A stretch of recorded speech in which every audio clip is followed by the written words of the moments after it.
नमस्कार.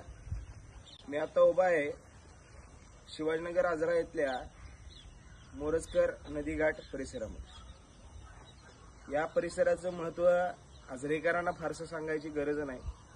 काही नवखी लोक असतील त्यांनाच सांगण्यासाठी माहिती देतोय. हे आहे ब्रह्मलिंगेश्वर मंदिर. साधारण शिलाहार कालावधीमध्ये या मंदिराची आणि या घाटाची बांधणी झाली असावी असा तज्ञांचं आणि काही अभ्यासकांचं मत आहे. हे आहे लक्ष्मणबुवा मोरजकर महाराज यांचं समाधी मंदिर. 18व्या शतकातील आजऱ्यातील फार मोठे संत ज्यांचं अध्यात्मामध्ये फारसं असं महत्त्व होतं त्यांची ही समाधी आहे.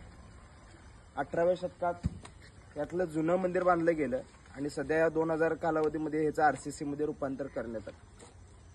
या दोन्ही मंदिरांच्या ठिकाणी असलेलं हा नदीघाट परिसर. आंबोलीच्या इथं उगम झालेली ही हिरण्यकेशी नदी अशीच वाहत वाहत पुढे संकेश्वरला जाते आणि पुढे जाऊन घटप्रभेला मिळते. समस्त आजरेकरांचं एक विरंगुळ्याचं ठिकाण. लहान मुलंही तिथं पोहायला येतात आणि अंत्यविधी देखील ह्याच घाटावरती होतात. तसं म्हणायचं गेलं तर ह्या घाटाचं महत्व हे एक वेगळंच आहे.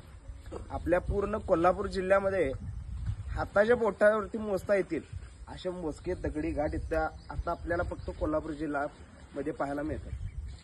जसं शहर वाढत जाईल तसं आपण वेगवेगळ्या गोष्टी दुर्लक्ष करत जातो. काही गोष्टींचा आपोआप मिळालेल्या काही गोष्टी ह्या गोष्टींचं शहरातल्या शहरवासियांना दुर्लक्ष होत जातं. फुकटची पौष्टिक अशातला विषय होऊन जातो. ह्या मंदिराच्या बरोबरीनं ह्या घाटाची निर्मिती झाली असणार असं बऱ्याचशा अभ्यासकांचं मत आहे. दुर्दैवानं ह्या सगळ्या देखण्या आणि ऐतिहासिक गोष्टींच्या मध्ये आपण पाहायला गेलं तर अनंत चतुर्थीच्या दिवशी एक वेगळा प्रकार येतो झाला. सध्या असणारी मंडळांच्या मध्ये ईर्ष्या आणि त्यातनं माझ्या मांडाच्या गणपतीचं मोठं स्वरूप यामुळं होत असलेला गणेशोत्सव आणि त्याचा होत असणारा सामाजिक आणि ऐतिहासिक गोष्टींच्या वरचा परिणाम हा विचार करण्यासारखा. विषय असा झाला, आजरा शहरात सध्या काही गणेश मंडळ हे मोठमोठ्या मूर्त्या बसवण्याचा प्रयत्न करतात. चांगली गोष्ट आहे. त्या गोष्टीला काय विरोध असा नाही. गणेशोत्सव होतो ही चांगली गोष्ट. पण ज्या अर्थी मोठ्या गणपती मूर्त्या बसवल्या जात आहेत तर त्या अर्थी पूर्णपणे आपण त्या मूर्तीचं देखील त्या पद्धतीने विसर्जन होतंय का याचा विचार करून ह्या मूर्त्या बसवल्या जातात. त्या दिवशी अक्षरशः इथं क्रेन आणण्यात आला आणि क्रेन आणल्यानंतर तो क्रेन हा दगडी या बांधकामावरती चढवला गेला.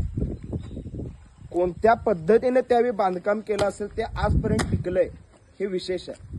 नाहीतर आजकालच्या सार्वजनिक बांधकामांच्या मध्ये तुम्हाला आम्हाला सांगायला काही नको. त्या दिवशी क्रेन ह्याच्यावरती चालवत या घाटाचं विद्रुपीकरण करण्याचा काही जणांनी प्रयत्न केला. नवनिर्माणाची अपेक्षा नाही आपल्याला. आहे ते टिकवलं तर ते पुढच्या पिढीला साहजिकरित्या तितकंच उत्तम आणि चांगल्या पद्धतीने दिसेल असं वाटतं.